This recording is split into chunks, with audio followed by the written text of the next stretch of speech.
सोलापूर जनता सहकारी बँक लिमिटेडने 2025-26 या आर्थिक वर्षात 24,44,00,000 रुपयांचाच म्हणजे सुमारे 25 कोटी रुपयांचा नफा मिळवला आहे.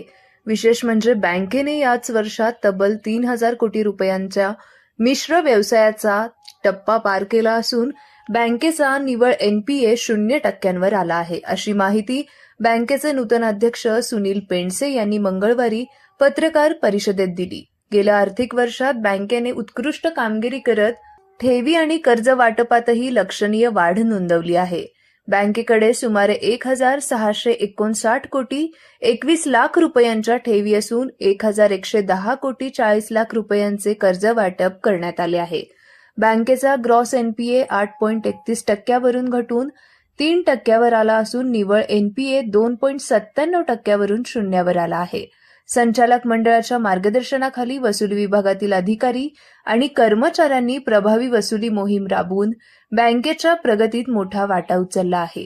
त्यामुळेच NPA शून्यावर आणणे शक्य झाले, असे अध्यक्ष सुनील पेंडसे यांनी नमूद केले. दरम्यान बँकेने मार्च महिन्यापासून मोबाईल बँकिंग सुविधा सुरू करून ग्राहकांना आधुनिक सेवा उपलब्ध करून दिल्या आहेत. या सुविधेत RTGS, NEFT व्यवहार तसेच खात्याची अद्ययावत माहिती पाहण्याची सुविधा देण्यात आली आहे. याशिवाय इतर बँकांच्या खात्यावर पैसे पाठवण्याची सोयही उपलब्ध झाली आहे. विशेषतः व्यापारी वर्गासाठी उपयुक्त ठरणाऱ्या अकाउंट स्टेटमेंट सुविधाचाही यात समावेश आहे. या नव्या सेवांमुळे ग्राहकांकडून सकारात्मक प्रतिसाद मिळत असून बँकेच्या कामगिरीबद्दल समाधान व्यक्त करण्यात येत आहे. 2025-26 ऑडिटेड रिझल्ट तुम्हाला आता अनऑडिटेड रिझल्ट तुम्हाला कल्पना देतो. आपलं शेअर कॅपिटल आहे 72 कोटी 75 लाख. नेटवर्थ आहे 206 कोटी 48 लाख. रिझर्व्स आणि सरप्लस जे आहे ते 218 कोटी 46 लाख. आपले टोटल डिपॉझिट आहे 1,896 कोटी 21 लाख. लो कॉस्ट डिपॉझिट त्यातलं 444 कोटी 22 लाख आहे. टोटल लोन्स आपले 1,110 कोटी 40 लाख आहेत. आणि टोटल बिझनेस यावर्षी आपला 3,000 कोटी सरपास झालेला आहे, 3,006 कोटी 61 लाख. म्हणजे गेले 4-5 वर्षामध्ये 3,000 कोटी आपण आता टप्पा ओलांडलेला आहे. लो कॉस्ट डिपॉझिटचं पर्सेंटेज आहे 23.43% म्हणजे कासा पर्सेंटेज म्हणून. CD रेशो आहे 58.56%. इन्व्हेस्टमेंट्स आहेत 903.43 कोटी. आपला ग्रॉस NPA हा 37.25 कोटीवर आलेला आहे, म्हणजे फक्त 3.35% झालेला आहे. जे RBIच्या नॉर्म्सप्रमाणे 5%च्या खाली असेल तर FSWM म्हणजे फायनान्शियली साऊंड आणि वेल मॅनेज्ड आपण बँक म्हणू शकतो. त्याच्यानंतर नेट NPA यावर्षीचं वैशिष्ट्य असं आहे की नेट NPA आपला 0% झालेला आहे. रादर 0% म्हणण्यापेक्षा -15 कोटी आपला नेट NPA आहे, म्हणजे आपल्याकडे जास्त उलटं जमा आहे. प्रोव्हिजन कव्हरेज रेशो त्यामुळे आपला 122% झालेला आहे. जे काय NPA आहे त्याचा प्रोव्हिजन कव्हरेज रेशो आहे तो 122% झालेला आहे.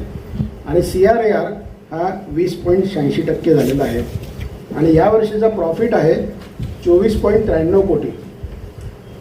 आता त्यात अजून एक थोडंसं सांगायचं म्हणजे की ह्या वेळच्या एकूण युद्धाच्या पार्श्वभूमीवर गव्हर्नमेंट सिक्युरिटीजमध्ये देखील खूप बदल झालेले आहेत.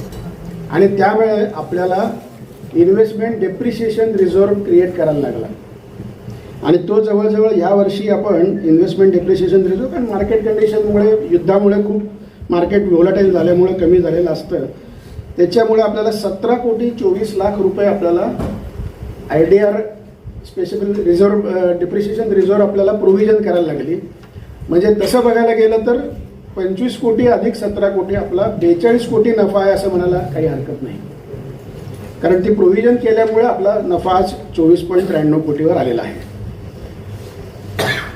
दुसरं एक आपल्याला गेले 5 वर्ष, आता हे नवीन बॉडी आपली आलेली आहे, गेल्या 5 वर्षाची काय परिस्थिती होती ती थोडक्यात सांगतो. मार्च 21ला आम्ही जेव्हा पहिल्यांदा आलो या बोर्डावर त्यावेळेला 11.86 कोटी रुपये तोटा होता आणि ग्रॉस NPA होता 17.13%, जो आज 3.37% आहे.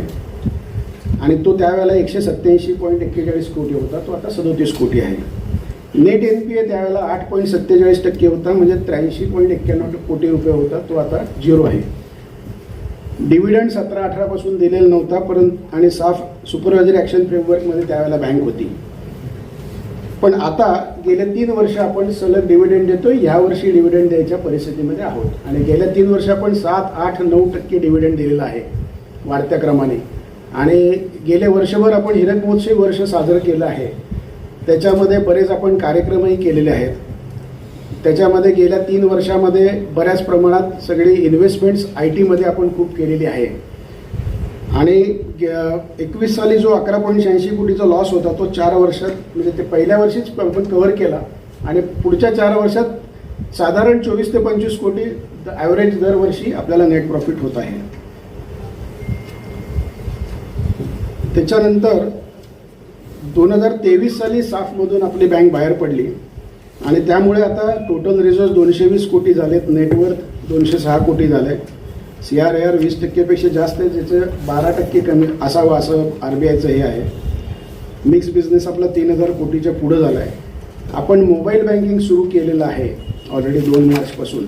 आता त्याच्यामध्ये UPI आणि IMPS जे आहे ते आपण या महिन्याभरात आपण सुरू करतोय आणि हे वर्ष आपण डिजिटल बँकिंग इयर म्हणून जाहीर करतोय. याच्यामध्ये आपल्याला ह्या वर्षभरात मोबाईल बँकिंग पूर्णपणे आणि इंटरनेट बँकिंग हे संपूर्णपणे लागू करायचं आहे. आणि प्रायव्हेट बँका आणि नॅशनलाइज बँका ज्या पद्धतीने सर्व्हिसेस देतात त्या पद्धतीने यावर्षी आपण सगळ्या सर्व्हिसेस लागू करणार आहोत आणि म्हणून आपण यावर्षी डिजिटल बँकिंग इयर म्हणून डिक्लेअर करतोय.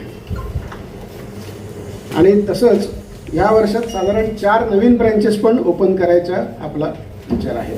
यावर्षी 4 नवीन ब्रँचेस आपण ओपन करूयात. एवढंच सांगायचं होतं. धन्यवाद.